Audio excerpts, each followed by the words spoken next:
tú eres toda nuestra porción, la porción de cada uno de tus miembros, Señor.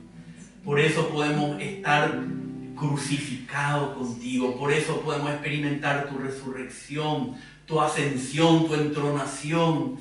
Gracias, Señor, que no te tenemos como una religión, Señor, sino como una realidad espiritual. Señor, que en esta noche podamos nosotros ver que tú estás en nosotros, Señor, y que tú te impartes a tu iglesia, Señor, edificándonos contigo mismo, con esos materiales de oro, de plata, de piedras preciosas. Señor, tú te estás formando en nosotros, que podamos ver esto, que podamos ver esta realidad, que no tengamos que echar mano de ninguna cosa religiosa, filosófica, mundana, de nuestra propia fuerza, de nuestro propio ser, Señor, sino como el apóstol Pablo podamos decir que estamos crucificados contigo, Señor, y que ya no vivimos nosotros, sino que tú vives en nosotros, Señor. Oh, Señor, ayúdanos que tu palabra pueda mostrarnos cómo tú lo haces, Señor. Cómo es en la sabiduría de tu Padre que tú has diseñado, que tú puedas vivir en nosotros y transmitirte a nosotros y edificarte en tu iglesia. Señor, no queremos ningún otro elemento ajeno a ti en nuestra experiencia, Señor. Queremos realmente ser tu complemento, tu ayuda idónea, Señor. Haz esto, Padre, en el nombre de Jesús. Amén. Amén. Amén. Amén, hermano. Yo creo que este es uno de los himnos. Yo sé que la melodía es un poco arrastrada, pero son himnos que contienen la revelación divina. No es quizá poéticamente una obra maestra, pero vamos a decir, en cuanto a la verdad que transmite. Gracias al Señor por este himno, ¿verdad? Porque realmente procura expresar lo que el Señor ha hecho y hace en nosotros. Entonces vamos a seguir compartiendo en esta noche la palabra del Señor. El título de lo que estamos compartiendo, vamos a repasar un poquito los títulos para el contexto.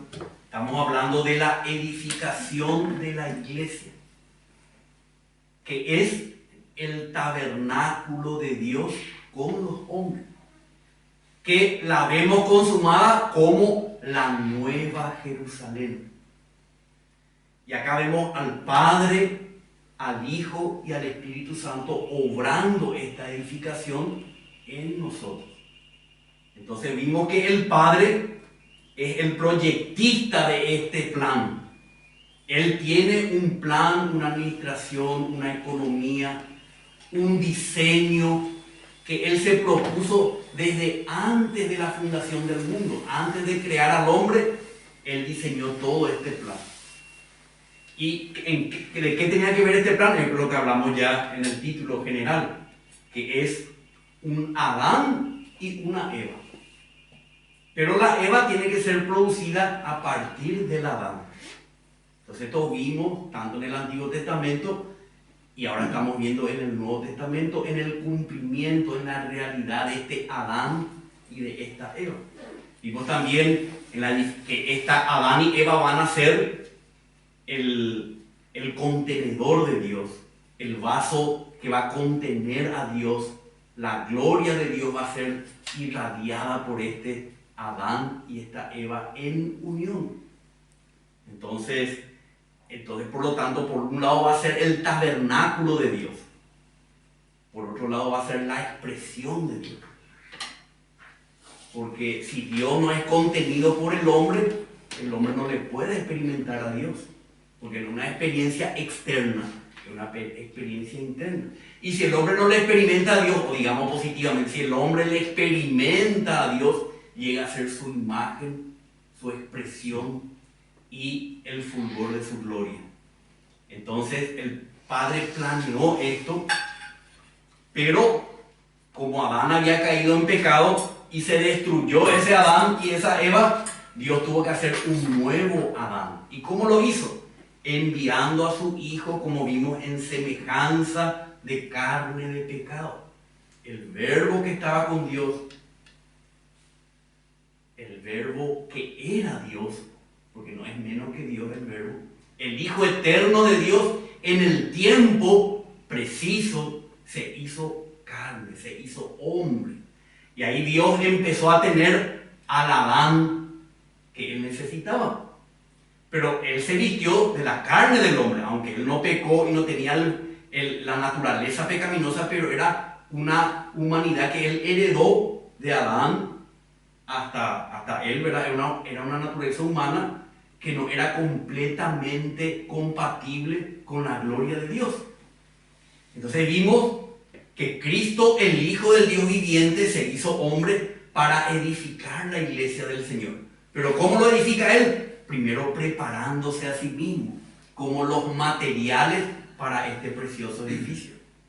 Entonces vimos que Él se encarnó, que Él llevó un vivir humano probado y sufriente, que Él fue a la cruz y en su muerte aniquiló la vieja humanidad y con su sangre redimió, compró, pagó el precio para que Él pueda tener su novia, su esposa.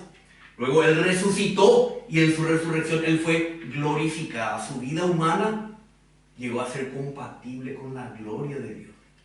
Y ascendió a la diestra de Dios como un hombre. Y aún está ahí ascendido, sentado a la diestra del Padre. ¿Y qué está haciendo Él? Como un sacerdote, el sumo sacerdote, intercede por nosotros para salvarnos completamente. ¿De qué? No solamente del lago de fuego, sino más bien de nuestra constitución adámica caída. Él está intercediendo como el sumo sacerdote y dispensando, transmitiendo toda su gloriosa persona, su vida humana. Él está transmitiendo, hermano. No pensemos que porque somos humanos Dios ya nos tiene como... No, nuestra humanidad tiene que ser aniquilada, sepultada y resucitada, glorificada con la experiencia de esta cabeza gloriosa que se está dispensando a la iglesia, al cuerpo de Cristo. Cuando hablamos de esto no nos damos cuenta que no es algo de religión, no es algo de conducta moral, no es una filosofía, no es algo que tenemos que aprender nomás en la cabeza, sino que a quien tenemos que experimentar, a alguien que solamente a Él debemos experimentar. Entonces este Hijo de Dios, ascendido y glorificado, siendo el sumo sacerdote, intercediendo por nosotros, y a través del Espíritu Santo, como leímos la otra vez, vamos a leer para acordarnos, dice, por medio de su ministerio sacerdotal celestial, al dispensar en sus redimidos, los comprados, por su Espíritu, todo lo que Él es y todo lo que Él logró en su encarnación, vivir humano, muerte, resurrección y ascensión, para producir la iglesia. Para producir, como leímos, Betel, la casa de Dios. Pero para producir Betel, recuerdan que primero es el Cordero de Dios, que trata con nuestros pecados, nos redime, y después es el que nos bautiza con el Espíritu Santo. Y ahí, ese aceite derramado sobre la piedra, esa piedra se convierte en la casa del Dios viviente.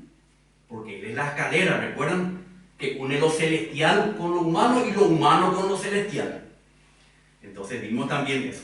Pero hoy vamos a ver algo que quizá yo ya compartí con un grupo de hermanos, pero es importante, quizá algunos no conocen este tema todavía bien, pero es importantísimo saber cómo Cristo se transmite a la iglesia. Ya hablamos del Padre, ya hablamos del Hijo, ahora vamos a hablar del Espíritu Santo. Entonces, vamos a mirar esto, que este Cristo glorificado se transmite a la iglesia por medio del Espíritu de Jesucristo. Que es como en el Nuevo Testamento los apóstoles llaman al Espíritu Santo. Dice en Génesis, en el principio creó Dios los cielos y la tierra estaba desordenada y vacía, y el Espíritu de Dios se movía sobre la faz de las aguas. No es que no existía, el Espíritu ya existía como el Espíritu de Dios, como el Espíritu de santidad, como el Espíritu Santo, cuando en el vientre de María por el Espíritu Santo Dios engendró la humanidad de su Hijo. Pero recién a partir de su glorificación tenemos en los escritos de los apóstoles al Espíritu llamado el Espíritu de Jesucristo. Y esto, si nosotros no entendemos, vamos a vivir una vida de religión. O vamos a tener al Espíritu Santo como la persona de Dios que obra en nosotros, pero no vamos a pensar que el Espíritu Santo es algo separado, que actúa medio independiente, que no tiene que ver con la vida, la muerte, la sepultura, la resurrección, la ascensión de Cristo.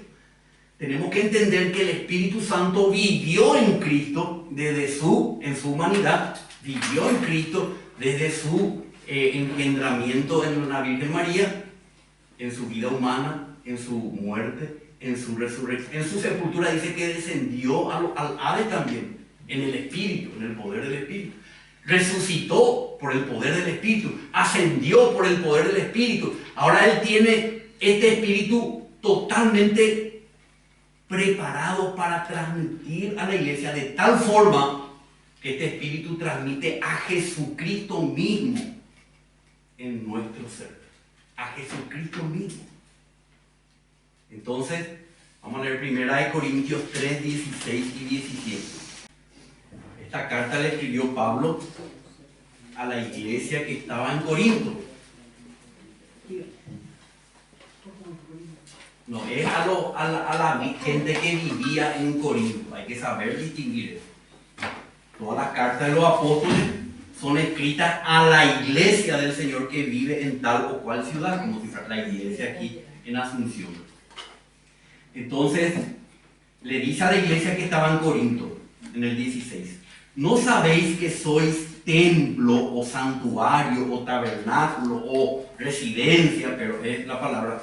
¿No sabéis ustedes, iglesia, que sois templo de Dios y que el Espíritu de Dios habita en vosotros? Entonces vemos acá claramente, ¿quién está habitando en nosotros? Es el Espíritu de Dios. No es específicamente el Padre ni el Hijo. El Padre está allá en su trono, su Hijo está en su cuerpo glorificado, sentado a la diestra del Padre, y es su Espíritu el que Él envió. El Espíritu de Dios está habitando en nosotros. Pues vamos a leer también 1 Corintios 6, 19. ¿No sabéis que vuestro cuerpo es templo del Espíritu Santo que está en vosotros, el cual tenéis de Dios y que no sois vuestros?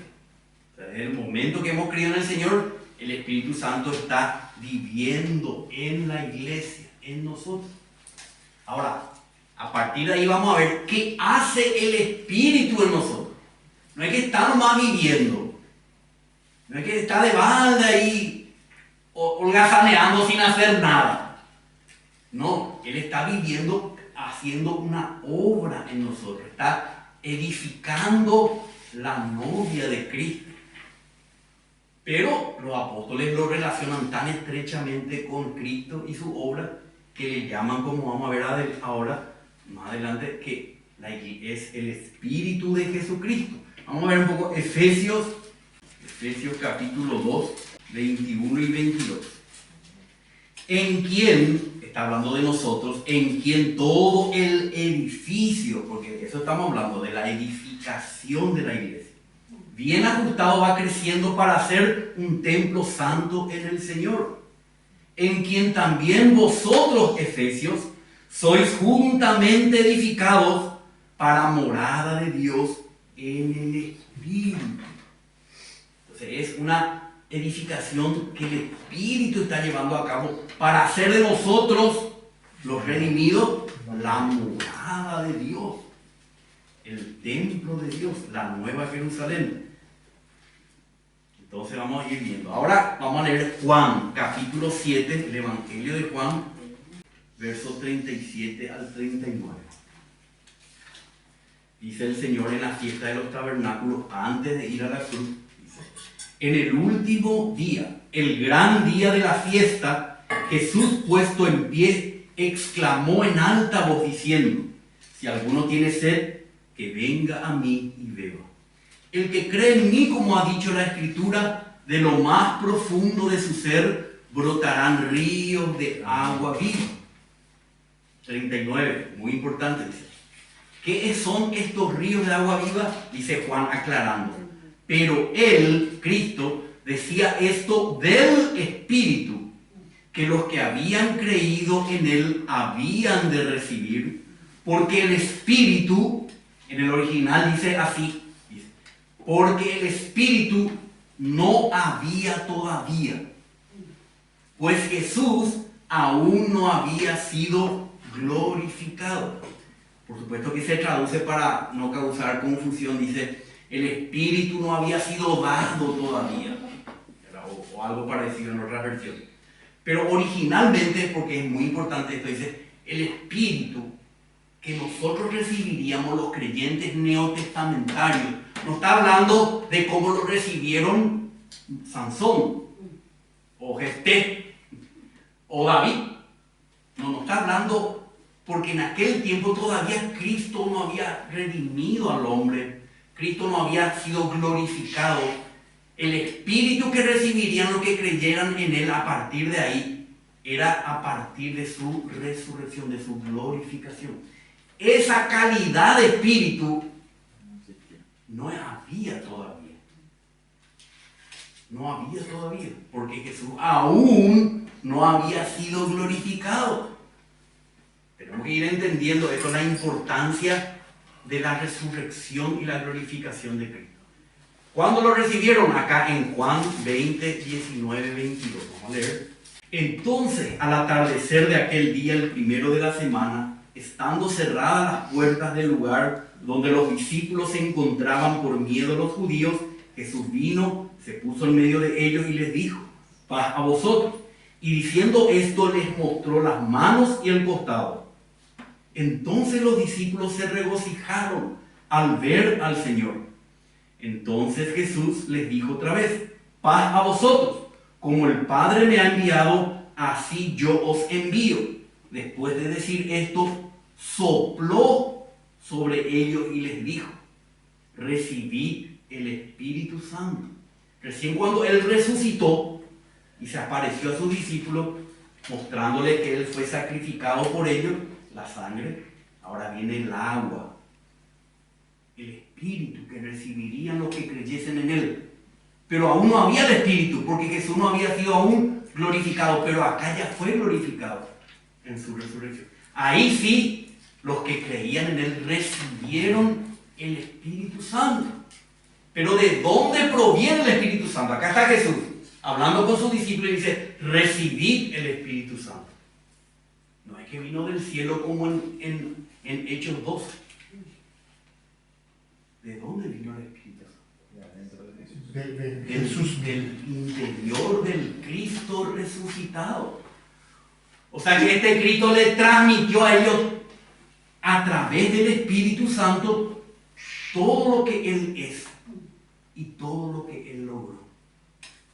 ¿Entienden lo que es? Esto es precioso, esto no es algo que el hombre puede inventar, hermano. Esto es solamente porque Dios lo diseñó así y Él es sabio y no nos da una religión, no le dio un libro y le dice, ahora que yo me voy, acá les dejo un libro para que hagan todo lo que está ahí escrito. No.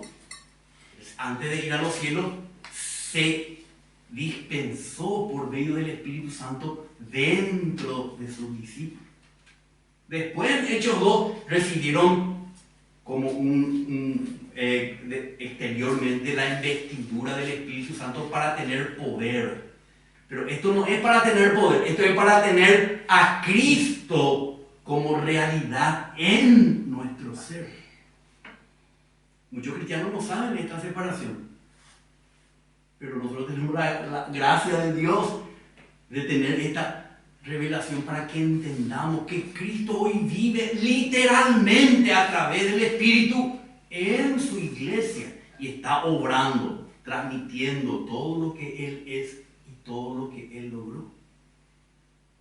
Pues es tan importante esto porque cuando ustedes prediquen el Evangelio, alguien se convierta, le va a tocar, como vamos a ir estudiando, ustedes van a tener que pastorearle a ellos. Y ese pastoreo no es algo externo. No es que usted tiene que decirle, bueno, ahora sí, ahora ahora vos tenés que creer en la justificación incondicional, la predestinación. Sí, está bien que le enseñes cosas, pero eso no le va a formar a Cristo dentro de él. Nosotros tenemos que llevarle a ellos a experimentar a Cristo que mora en ellos por el Espíritu. O si no, no hay edificación. Simplemente somos redimidos, pero no somos transformados.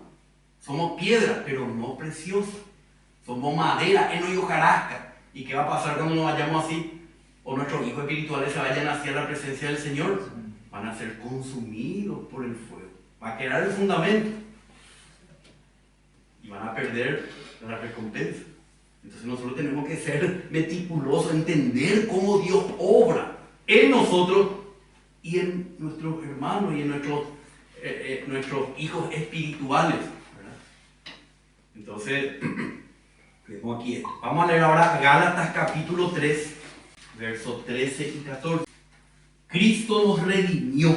Primero, con su sangre, Cristo nos redimió de la condenación, de la maldición de la ley, habiéndose hecho maldición por nosotros. Porque escrito está, maldito todo el que cuelga de un madero. Gálatas 3, 13 y 14. Esa es la parte de la redención.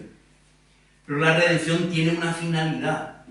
Dice, a fin de que, con el propósito de que nos redimió Cristo, a fin de que quiere decir, en unión con Cristo Jesús, la bendición de Abraham viniera a los gentiles para que recibiéramos la promesa del Espíritu mediante la fe.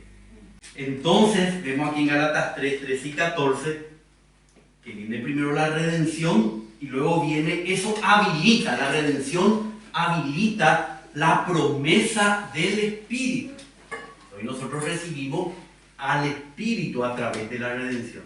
Romanos 8, 9 al 16. Y ahí vamos a leer la manera que Pablo se expresa hablando de nuestra experiencia del Espíritu. Romanos 8, 9 al 16 dice: sin embargo, ustedes, cristianos romanos, vosotros no estáis en la carne, sino en el Espíritu. Si en verdad el Espíritu de Dios habita en vosotros. Pero si alguno no tiene el Espíritu de Cristo, el tal no es de él. Acá ya empezamos a ver cómo se le llama al Espíritu de Cristo resucitado. Que tenemos, vosotros no estáis en la carne, sino en el Espíritu, una forma de hablar. Si en verdad el Espíritu de Dios habita en vosotros.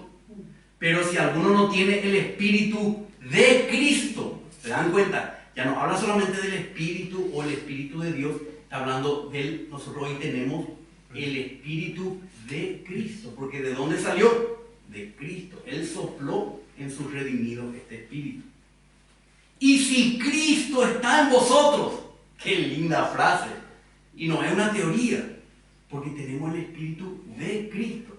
Dice, si tenemos el Espíritu de Cristo, somos de Él. Y si Cristo, no dice, y si el Espíritu de Cristo, dice, y si Cristo está en vosotros. ¿Por qué? ¿Entienden? Porque tenemos el Espíritu de Cristo. Aunque el cuerpo está muerto, nuestro cuerpo sigue en la muerte a causa del pecado, sin embargo, el Espíritu está vivo a causa de la justicia. Pero si el Espíritu de aquel que resucitó a Cristo Jesús de entre los muertos habita en vosotros, el mismo que resucitó a Cristo Jesús de entre los muertos, también dará vida a vuestros cuerpos mortales por medio de su Espíritu que habita en vosotros. Qué hermosa habitación. Así que, hermanos, somos deudores no a la carne para vivir conforme a la carne. Porque si vivís conforme a la carne, habéis de morir. La experiencia de la muerte, que es nuestra mayor experiencia seguramente en él. Pero si por el Espíritu hacéis morir las obras de la carne, viviréis. O sea, un trabajo del Espíritu es, que mora en nosotros, hacer morir nuestra carne. Porque ese Espíritu estaba en Cristo cuando Él crucificó al viejo hombre. Y adquirió esa cualidad o esa experiencia, y Cristo por su Espíritu transmite a nuestros cuerpos mortales el Espíritu que hace morir nuestra carne, las prácticas de nuestra carne. 14. Porque todos los que son guiados por el Espíritu de Dios, los tales son hijos de Dios. Pues no habéis recibido un espíritu de esclavitud para volver otra vez al temor, sino que habéis recibido un espíritu de adopción como hijos, por el cual clamamos, Abba, Padre. El Espíritu mismo da testimonio ¿a dónde? ¿A quién? A nuestro espíritu de que somos hijos de Dios. Ahí en nuestro ser, no en nuestro cuerpo, ni siquiera en nuestra alma, sino en nuestro espíritu. Ahí mora el Espíritu de Cristo y da testimonio a nuestro espíritu de esa realidad, de que ya somos hijos de Dios. Y si hijos, también herederos, herederos de Dios y coherederos con Cristo. Si en verdad padecemos con Él, a fin de que también seamos glorificados con Él. Ahora vamos a leer Gálatas 4, 4 al 6. Gálatas 4, 4 al 6. Pero cuando vino la plenitud del tiempo, o sea, el tiempo adecuado, preciso, Dios envió a su Hijo nacido de mujer, nacido bajo la ley, a fin de que reviviera a los que estaban bajo la ley, para que recibiéramos la adopción de hijos. Y porque sois hijos, ya hemos sido adoptados. Ahora, porque somos ya hijos adoptados, porque sois hijos, Dios ha enviado, ¿qué frase esta que Pablo? ¿Cómo él supo? Ha enviado el Espíritu Santo. No. Ha enviado el Espíritu de su Hijo. ¿A dónde? A nuestros corazones. Para que podamos clamar a Dios como Padre. Abba, Padre. El Espíritu de su Hijo está en nuestros corazones. El Espíritu de Cristo está en nuestros corazones. Corazón es la composición de nuestro espíritu y nuestra alma. Ahora vamos a leer Hechos 16, 6 al 7. Si tienen Reina Valera no le va a servir para este versículo. No nos va a servir. No le va a servir porque en el original está escrito algo que Reina Valera no tradujo así. Hechos 16, 6 al 7 dice así. Cuando Pablo y sus compañeros iban de misiones, pasaron por la región de Frigia y Galacia, habiendo sido impedidos por el Espíritu Santo de hablar la palabra en Asia. Y cuando llegaron a Misia, intentaron ir a Bitinia, pero el Espíritu de Jesús no se lo permitió. No, dice Reina Valera el Espíritu de Jesús. ¿Cómo dice el Espíritu? Pero el Espíritu. ¿Por qué no habrá traducido? Porque es medio extraña esta frase. Entonces primero le llaman en el versículo 6, le llama impedido por el Espíritu Santo, porque no es otro espíritu. Solamente que aquí Pablo aclara qué función tiene este Espíritu Santo. Es el Espíritu de Jesús que no se lo permitió. Entonces, cuando leemos en la palabra en el Nuevo Testamento Jesús, dice, y le pondrás por nombre Jesús a ese bebé, vamos a decir en ese momento, está hablando de la humanidad de Cristo. Está hablando de los sufrimientos humanos de Cristo, de las victorias humanas de Cristo. Entonces, estos hermanos que, cuando leemos lo que Pablo pasó en sus misiones con sus apóstoles, vemos que él sufrió, llevo en mi cuerpo las marcas del Señor Jesús.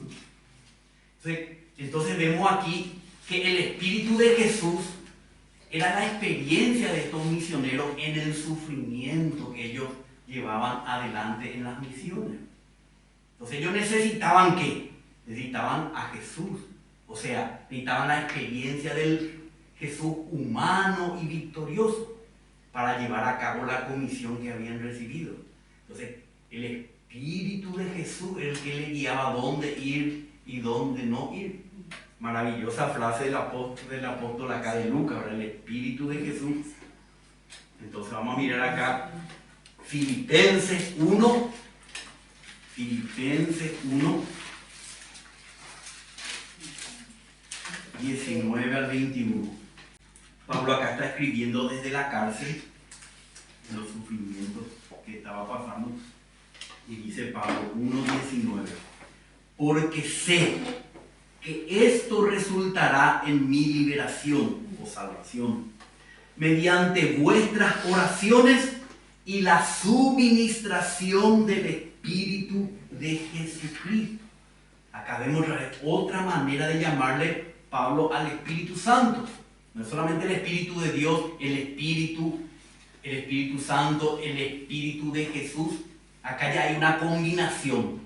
El Espíritu de Jesucristo. Entonces, Cristo es el nombre dado a Jesús, o el título dado a Jesús, como aquel que está, Él es el Mesías, el ungido, el que gobierna en todas circunstancias, sobre todo nombre, sobre toda persona, sobre toda circunstancia. Entonces acá Pablo dice, esto va a resultar en mi salvación. La oración de la iglesia y la suministración del Espíritu de Jesucristo. ¿Alguna vez oraron ustedes al Señor así? Señor, suministrame el Espíritu de Jesucristo. O cuando estás enfrentando algo que tu humanidad no sirve. Oh Señor, guíame por el Espíritu de Jesús. Le van a tener a Jesús más cerca. En tu conciencia, en tu realidad. El Espíritu de Cristo, el Espíritu de Jesús, el Espíritu de Jesucristo, porque Él te va a estar transmitiendo todo lo que Él es y todo lo que Él logró. Entonces estamos en el versículo 19. Dice Pablo, 20, conforme a mi anhelo. ¿Cuál era el anhelo de Pablo?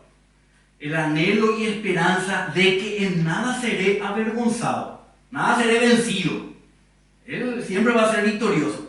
Sino que con toda confianza, aún ahora, como siempre, Cristo será exaltado en mi cuerpo. Ya sea por vida o por muerte, exaltado, mostrado, glorificado. Pero ¿cómo va a ser Cristo exaltado en su cuerpo? Solamente si experimenta a Cristo.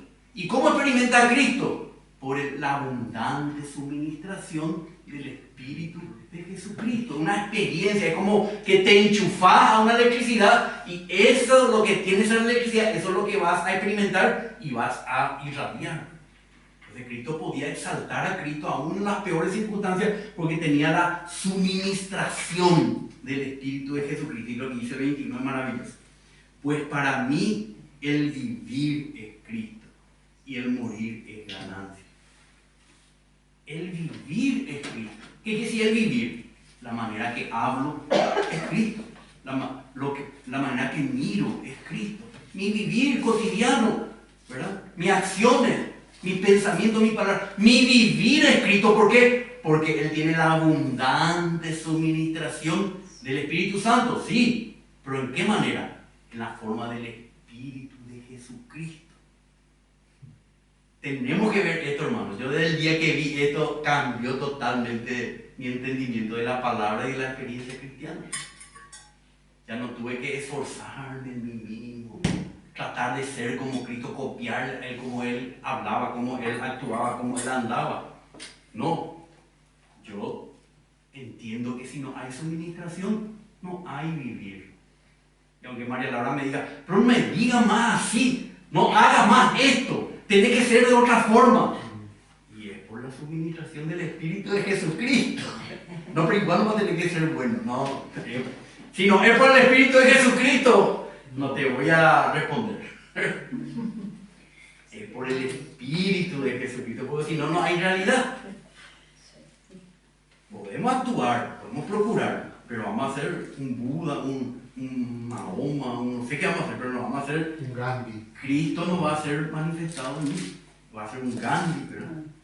Necesitamos experimentar la abundante suministración del Espíritu de Jesucristo. Vamos a leer ahora Juan 14, 15 al 20. ¿Cómo se edifica la iglesia? ¿Cómo llego a ser un vencedor? Por la abundante suministración del Espíritu de Jesucristo. Para eso tengo que estar conectado a Él. No sé si mi teléfono tiene todavía energía así. Sí. Ya se habrá agotado. No. Porque no está. Tiene todavía la suministración. Sí, el día Amén, aleluya. O si no, ya no estaba muerto. Muerto en delito y pecado. Juan 14:15. Acá Jesús está hablando ya de antemano de esta experiencia que los creyentes tendríamos con él. Juan 14:15. Si me amáis, guardaréis mis mandamientos. Ahora, no crean que los 10 mandamientos son en nuestro vivir cotidiano. Constantemente el Señor desde nuestro interior nos está dando andate aquí, elegí esto, hace aquello. Es el guiar del Señor. Si nosotros seguimos el mandamiento del Señor, el guiar del Señor, vamos a experimentar su presencia. Si nosotros hacemos lo que queremos y como queremos, no vamos a experimentar la presencia de Cristo. Vamos a experimentar la muerte, la separación con el Señor. Dice, y yo rogaré al Padre y Él os dará otro consolador para que esté con vosotros para siempre. ¿Qué quiere decir otro? Quiere decir que en ese momento ellos tenían otro, o sea, un consolador, que es Cristo. Cristo estaba en la carne todavía y estaba con ellos, les dirigía. Consolador quiere decir el que está al lado tuyo para ayudarte. Bueno, Él estuvo con ellos 3 años y medio como el paracleto, el consolador, el que estaba al lado de ellos en todas circunstancias. Pero dice que Jesús le iba a pedir al Padre para que le dé otro consolador, que haga lo mismo, pero ya cuando Él ascendió. Entonces le dice, Él os dará otro consolador para que esté con vosotros para siempre. Es decir, el Espíritu de verdad. Otra frase maravillosa, pero de Juan. El Espíritu de verdad. ¿Qué quiere decir el Espíritu de verdad? El Espíritu de realidad. No es una verdad objetiva, sino que este Espíritu te iba a traer una vivencia real de Cristo. Es el Espíritu que hace real a Cristo en tu vivir diario. Hace real, hace que vos que Cristo pueda vivir en nosotros. Es el Espíritu de realidad, el Espíritu de verdad, que dice, a quien el mundo no le puede recibir porque ni le ve ni le conoce. Solamente los que creen en Él pueden recibir. Pero vosotros sí le conocéis, porque ahora está morando con vosotros y estará en vosotros. Acá hay una gran diferencia. Cristo estaba en ese momento con ellos y el Espíritu Santo estaba con ellos porque estaba en Cristo. Estaba con ellos. Pero en el futuro dice, estará en, quiere decir, dentro de vosotros. No os dejaré huérfano,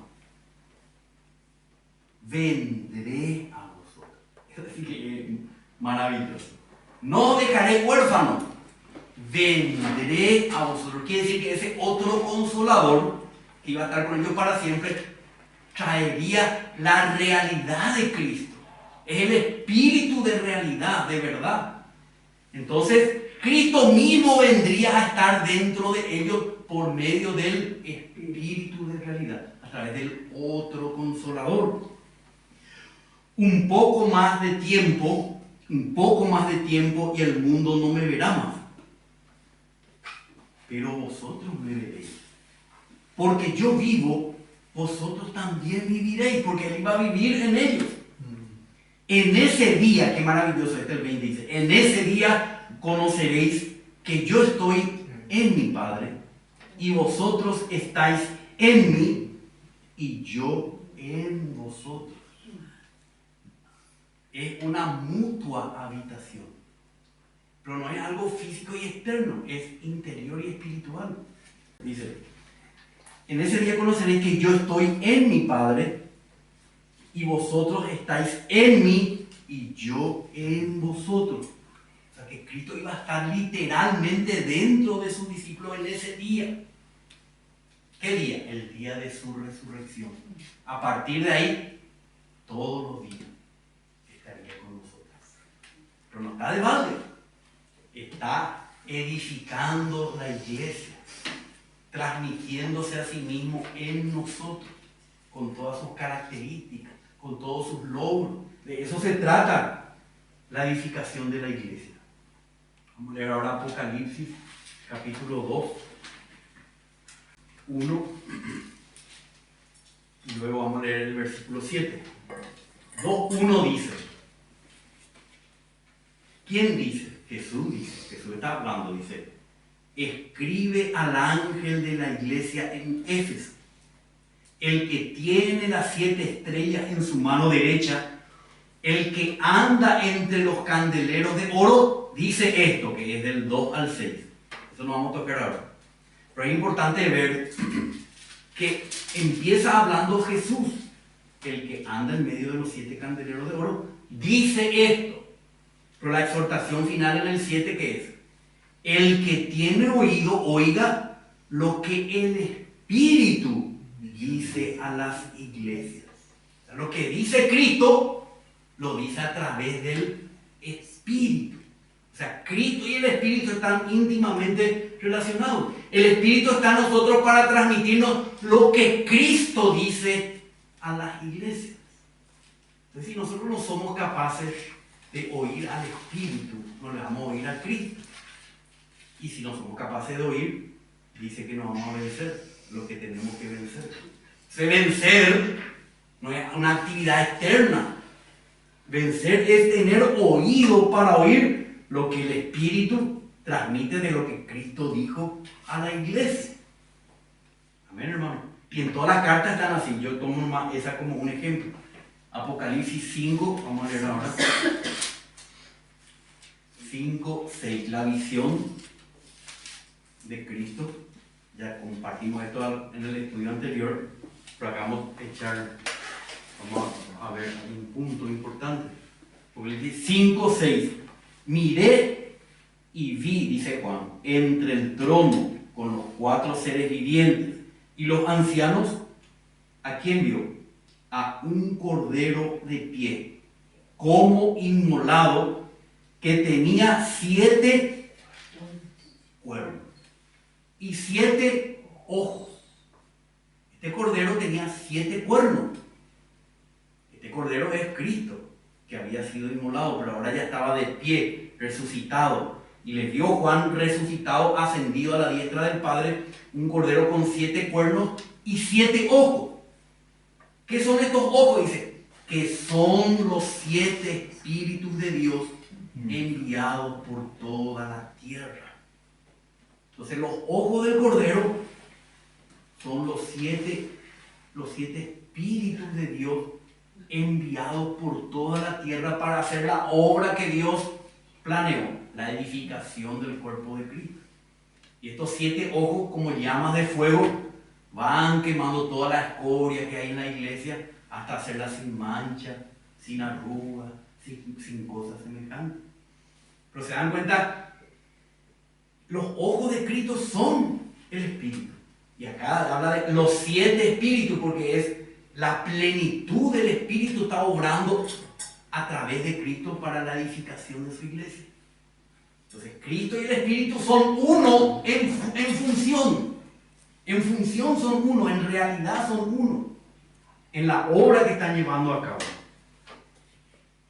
Apocalipsis 19, 7. Dice, regocijémonos y alegrémonos y démosle a él la gloria, porque las bodas del Cordero han llegado y su esposa se ha preparado. Acá vemos a la esposa y al Cordero, la pareja de la cual estuvimos hablando. Pero en el Apocalipsis 22, 17, vamos a leer el Apocalipsis, el último capítulo de la Biblia, casi el último versículo, ¿qué dice? El Espíritu y la novia dicen ven. Acá hay otra pareja. El Espíritu y la novia. Allá decía el Cordero y su novia, una pareja. Y acá dice el Espíritu y la novia, otra pareja. ¿Quién está siendo reemplazado aquí? ¿La novia o quién? El Cordero. El Cordero. Pero no es que está siendo reemplazado. Está siendo, está actuando por medio del Espíritu, dice Pedro. O sea que Cristo y el Cordero es intercambiable. Acá está Cristo y la iglesia, acá está el Espíritu y la iglesia. ¿Entienden? Todo lo que nosotros recibimos de Dios es por medio del Espíritu. Y el Espíritu, ¿qué nos trae? Le representa a Cristo, le transmite a Cristo, le hace real a Cristo en su iglesia. Segunda de Corintios 3, 15 al 18. Y hasta el día de hoy, cada vez que se lee a Moisés, hablando de los judíos, un velo está puesto sobre sus corazones. Pero cuando alguno se vuelve al Señor, el velo es quitado. ¿Quién es el Señor? El Señor Jesucristo, de la forma normal que se le habla en el Nuevo Testamento a Cristo. Él es el Señor. Cuando al ser humano se vuelve al Señor, el velo es quitado. Ahora bien, el Señor es el Espíritu. En el Nuevo Testamento, el Señor se hace real por el Espíritu. El Señor es el Espíritu. Y donde está el Espíritu del Señor, que Él sopla, el Espíritu del Señor, allí hay libertad. Pero nosotros todos con el rostro descubierto, contemplando como en un espejo la gloria del Señor, del Señor es Cristo. Nosotros contemplamos la gloria del Señor Jesucristo. Estamos siendo transformados en la misma imagen de gloria en gloria, como por el Señor, el Espíritu. Qué raro, ¿verdad? Rarísimo. Pero algunos traducen en Reina Valera como el Espíritu del Señor, dice. Pero no es así. En el original dice, como dice acá en la Biblia de las Américas, como por el Señor, el Espíritu. O sea que es por medio del Espíritu que nosotros le miramos al Señor y somos glorificados a su imagen. Si no tenemos esa experiencia, no vamos a ser transformados a la imagen de Cristo. No vamos a tener los materiales impregnados en nuestro ser, los materiales de su humanidad, de su muerte, de su sepultura, de su resurrección, de su ascensión. Es el Espíritu, el Señor. Primera de Corintios 15, 42. Vamos a ver, Primera de Corintios, capítulo 15. Está hablando de la resurrección. Así también es la resurrección de los muertos. Se siembra un cuerpo corruptible, se resucita un cuerpo incorruptible. Se siembra en deshonra, se resucita en gloria. Se siembra en debilidad, se resucita en poder. Se siembra un cuerpo natural, se resucita un cuerpo espiritual. Si hay cuerpo natural, hay también un cuerpo espiritual. Así también está escrito, dice el apóstol Pablo. El primer hombre, Adán, allá en Génesis, cuando fue formado, dice, Adán fue hecho alma viviente. El último Adán, ¿qué fue hecho? Fue hecho espíritu que da vida. O sea que Cristo fue hecho, porque Cristo es el último Adán. El primer Adán es el del Génesis. El último Adán es Cristo, que fue crucificado en la cruz. Pero cuando Él resucitó, que es el contexto de lo que estamos hablando, Él fue hecho. ¿Qué fue hecho? Para nosotros, en nuestra experiencia, Él es el Espíritu que nos da vida, que nos transmite. ¿Qué vida? La vida de Cristo, con las características de la vida de Cristo. Y así va edificando a Cristo en nosotros, la morada de Dios con los hombres. En 1 Corintios 6, 16 y 17. ¿O no sabéis que el que se une a una ramera, una mujer, el que se une a una mujer es un cuerpo con ella? Porque Dios dice, Él dice, los dos serán una carne. Esto sacó de Génesis capítulo 2. Cuando dos cuerpos se unen, varón y mujer, son una sola carne. Hay una unión entre esas dos personas. Pero en lo espiritual, dice Pablo, pero el que se une al Señor, Jesucristo, ¿qué es? Es un solo espíritu con Él. ¿Se dan cuenta que nosotros tenemos una unión espiritual con Cristo? Pero es espiritual. Pero es una unión de verdad, no es un pensamiento nomás. Hay una unión orgánica con Cristo. En nuestro espíritu nos unimos con Él. Maravilloso. Segunda de Corintios capítulo 1. Entonces de nada sirve todo lo que procuramos hacer. Hay que permanecer en esta unión, o si no, no de nada sirve. 1, 21 y 22. Ahora bien, el que nos confirma con vosotros en unión a Cristo es el que nos ungió es Dios, quien también nos selló y nos dio el Espíritu en nuestro corazón como garantía. Entonces, acá está la relación. El que nos confirma con vosotros en unión con Cristo y el que nos ungió es Dios. Pero esto lo hizo a través del sello del Espíritu en nuestros corazones. Esta unión, este estar en Cristo es por el Espíritu. Trae la realidad de esta unión a nuestros corazones. Ahora, primera de Juan 2, 20 y 27. Le dice a los cristianos: pero vosotros tenéis la unción del Santo, y todos vosotros lo sabéis. Nosotros tenemos la unción del Santo y lo sabemos. Ahora en el 27 dice: y en cuanto a vosotros, la unción que recibiste de Él permanece en vosotros. Y no tenéis necesidad de que nadie os enseñe. Hace esto, no haga aquello. No tenéis necesidad de que nadie os enseñe, porque tenéis la unción del Santo.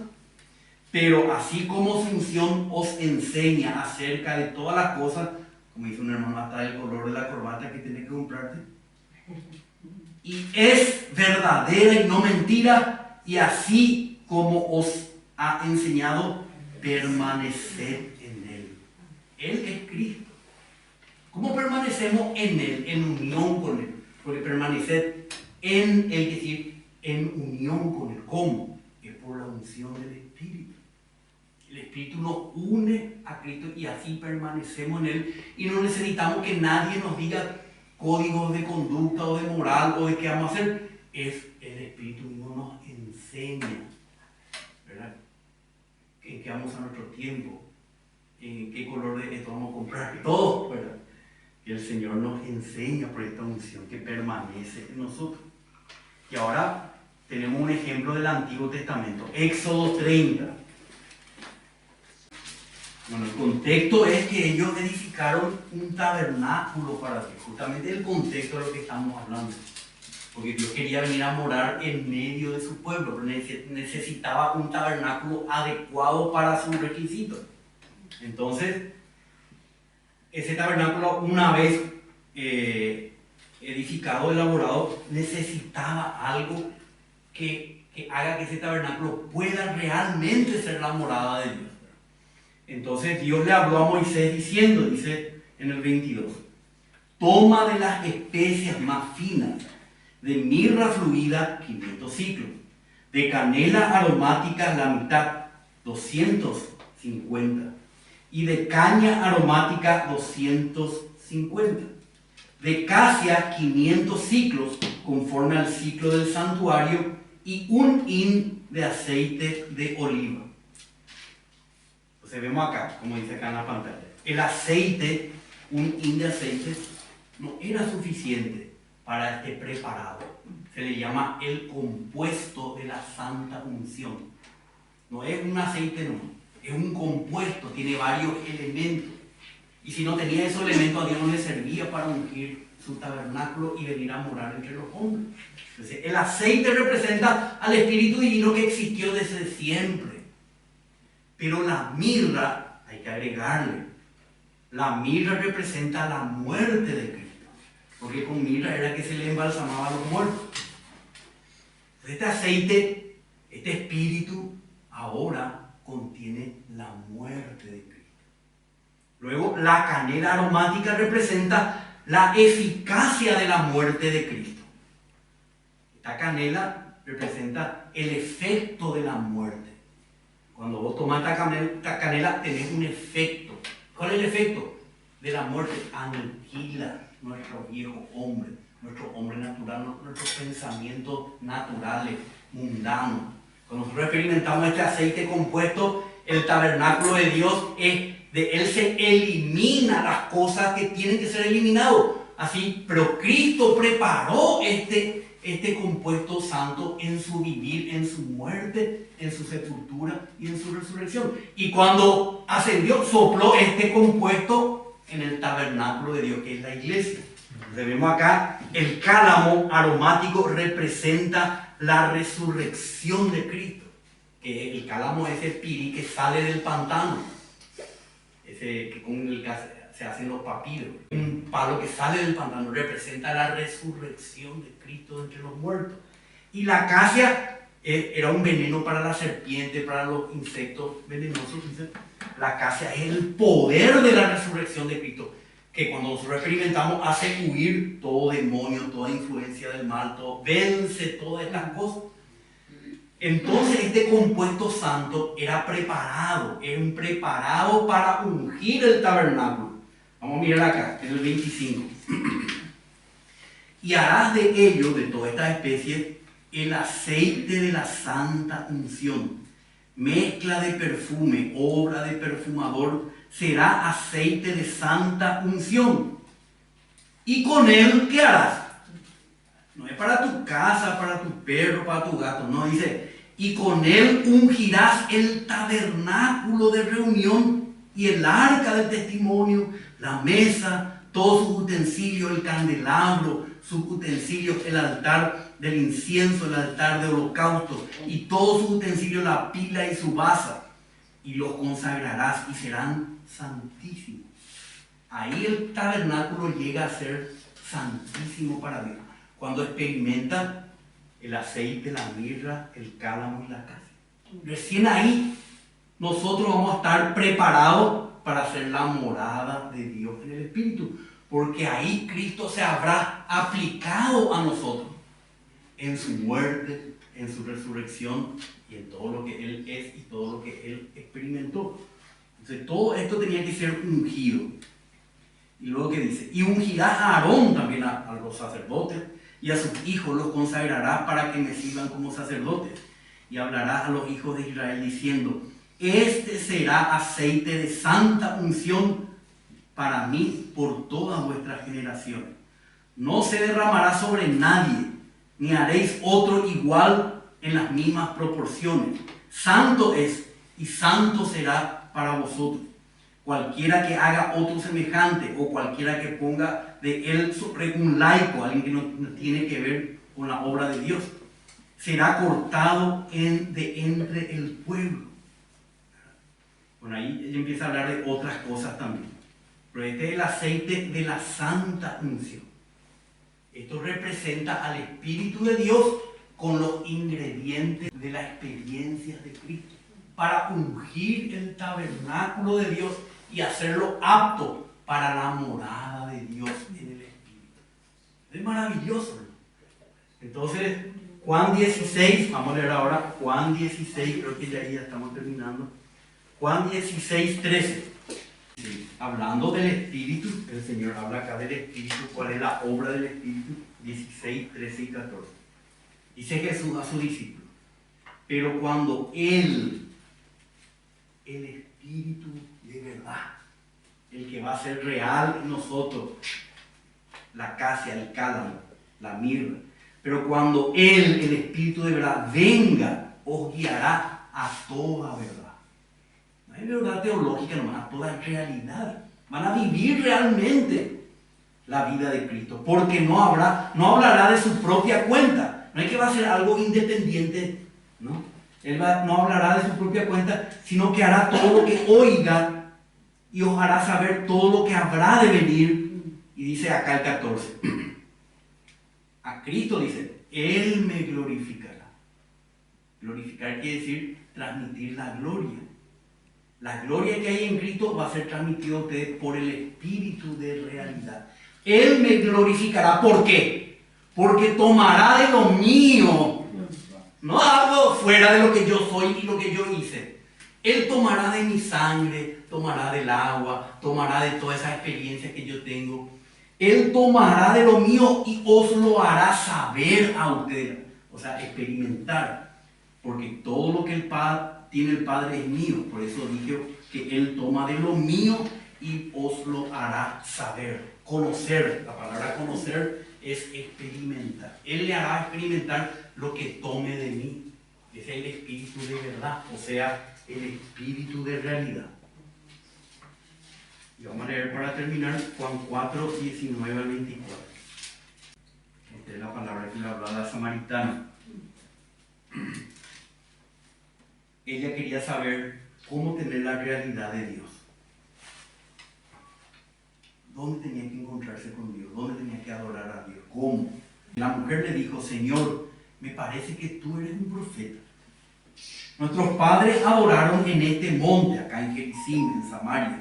Y vosotros los judíos decís que en Jerusalén está el lugar donde se debe adorar. Jesús le dijo: mujer, créeme, la hora viene cuando ni en este monte ni en Jerusalén adoraréis al Padre. Adorar quiere decir tener una comunión íntima con Dios, la más íntima y real. Vosotros adoráis lo que no conocéis, nosotros los judíos lo que conocemos, porque la salvación viene de los judíos. Pero, eso ya quedó ahí, pero la hora viene cuando vino Cristo, y ahora es cuando Él está presente, cuando los verdaderos adoradores adorarán al Padre en espíritu y en realidad. Porque ciertamente a los tales el Padre busca que le adoren. Dios es espíritu y los que le adoran deben adorarlo en espíritu y en realidad, en verdad. ¿Quién es la verdad? ¿La verdad de qué? ¿Qué quiere decir la verdad? Dice que la ley vino por medio de Moisés. Y la gracia y la verdad se hicieron realidad por medio de Jesucristo. ¿Qué es lo que es la verdad? Cristo, pero ¿en qué sentido es la verdad? Y hacer real. Cristo es la realidad de todo lo que los judíos practicaban ceremonialmente. El templo, Jerusalén, la buena tierra, los elementos de la buena tierra, los sacrificios, la ceremonia. Moisés nos dio todo eso en figura, pero la realidad es Cristo. Pero ¿cómo se hace real en nosotros? Ya vimos hoy, por el Espíritu de Jesucristo. Si no hay ese nexo, no hay nada. Podemos estar redimidos, perdonados, ya no tenemos condenación eterna, hemos pasado de muerte a vida, pero no hay edificación de Cristo en la iglesia, en nosotros. Entonces, hermanos, necesitamos, ¿qué cosa? La abundante suministración del Espíritu de Jesucristo. Amén, hermano. Entonces, lo que estamos viendo en este punto es que leemos de vuelta acá el título general.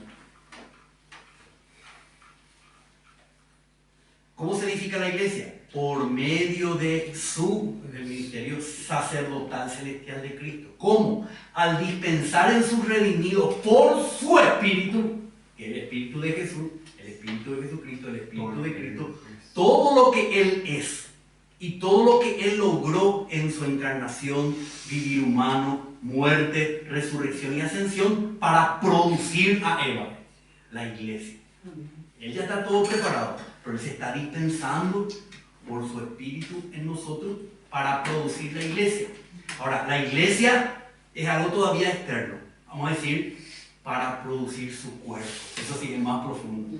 Porque nosotros somos ya la iglesia, porque somos los redimidos. Pero ¿hasta qué punto somos su cuerpo? Solamente al punto que lo hemos experimentado a Cristo por su Espíritu. El resto todavía es de Adán, del viejo Adán. Por eso una cosa es ser la iglesia y otra cosa más profunda es ser su cuerpo. Porque su cuerpo no tiene elemento que no sea Cristo. Así que, hermano, así se edifica la iglesia. Después vamos a ir a la parte práctica. Pero si no tenemos primero el entendimiento, ¿qué vamos a practicar? Vamos a edificar una iglesia, vamos a hacer una organización religiosa, vamos a hacer que los hermanos sean todos igual a fulano, a mengano, se evitan igual o tengan las prácticas ascéticas y todo. No, eso no es la iglesia. Puede ser la iglesia, pero no es el cuerpo de Cristo. Y no hay edificación, hay todo material en madera, en hojarasca. Amén, hermano. Ojalá que los hermanos que hoy no vinieron puedan recuperar esta palabra, porque se dan cuenta que es como una cadena que tiene eslabones. Si no perdemos Después ya no entendemos esto porque lo que está en el medio nos perdimos. Gracias, Señor, te damos una vez más, Señor, por habernos congregado en este lugar, en torno a tu palabra, en torno a tu revelación, en torno a ti mismo, Señor. Porque tú eres nuestra cabeza y nosotros somos tu cuerpo. Pero queremos como tu cuerpo crecer hacia ti, que eres nuestra cabeza. Llegar a ser un hombre maduro para hacer tu ayuda idónea, Señor. Te pedimos por tu iglesia que está sobre la tierra, que pueda comprender que eres tú nuestra fuente de suministro, Señor. Y que es tu espíritu, tu propio espíritu, Señor. Que tú solamente por tu espíritu nosotros podemos experimentarte hoy y vivirte a ti y expresarte a ti. Señor, ayúdanos a entender esto para que también podamos disponer nuestra fuerza, nuestro tiempo a estar delante de ti, a recibir de tu suministro, tanto individualmente como corporativamente en las reuniones de la iglesia. Señor, queremos darte el lugar de cabeza, de autoridad y de suministro para nosotros. Gracias, Padre, por este precioso Espíritu de Jesucristo que mora en nosotros. Que le permitamos obrar en nosotros, edificar a Cristo en nosotros. Gracias, Padre. En el nombre de Jesús. Amén. Amén.